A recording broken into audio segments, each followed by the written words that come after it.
زوال کا وقت ہو رہا تھا، سر پر سورج تھا۔ گرمیوں کے یہ دن بہت سخت تھے۔ سلطان اپنے وزیر کے ہمراہ شہر کی گلیوں میں سست روی سے چلتے جا رہے تھے۔ ان کی نگاہیں ہر طرف گھوم رہی تھی۔ وہ شہر کے بازار جانا چاہتے تھے۔ انہیں معلوم ہوا تھا کہ وہاں کچھ دکاندار ایسے ہیں جو ہیرا پھیری کر رہے ہیں، گاہکوں کا بہت نقصان ہو رہا ہے، اور کچھ گاہک ایسے ہیں جو اتنی صفائی سے چوری کر رہے ہیں کہ کوئی انہیں پکڑ نہیں پا رہا۔ اسی طرح کچھ معصوم دکانداروں کا نقصان ہو رہا ہے۔ سلطان بازار جا کر تمام معاملات پر نظر ثانی کرنا چاہتے تھے، اور جو بھی گنہگار تھا اس کو پکڑ کر کال کوٹری میں بند کرنے کا ارادہ رکھتے تھے، لیکن گرمی ہونے کے باعث نہ ان سے تیزی سے چلا جا رہا تھا اور نہ ان کے وزیر سے۔ سلطان اور ان کے وزیر دونوں ہی تھک کر درخت کے سائے میں بیٹھ گئے تھے۔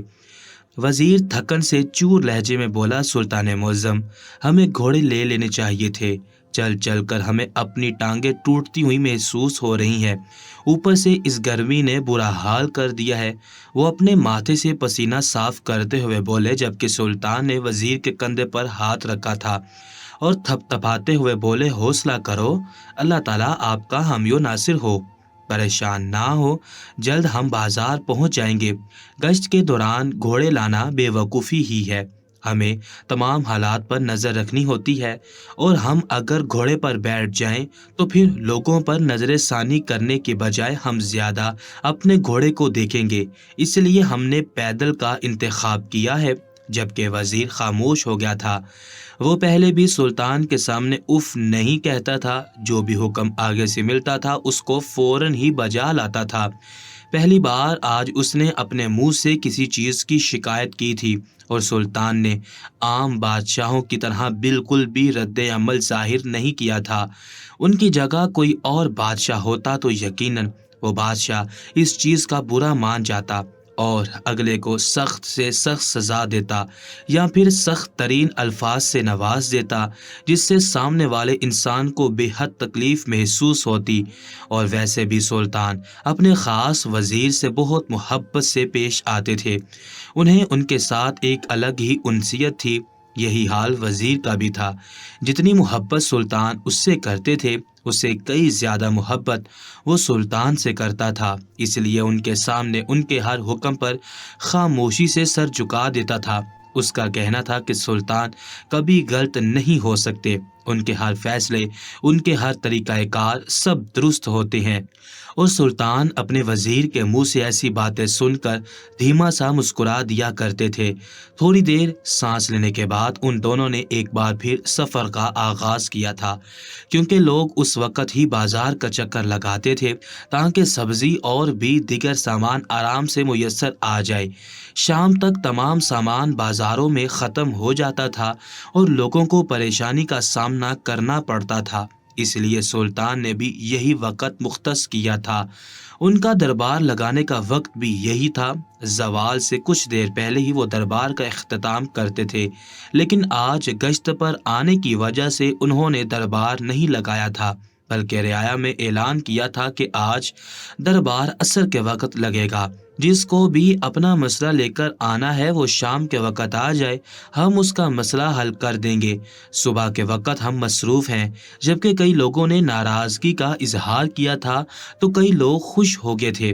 سلطان اپنے وزیر کے ساتھ اب لمبے لمبے ڈنگ بھرتے ہوئے بازار کی جانب جا رہے تھے۔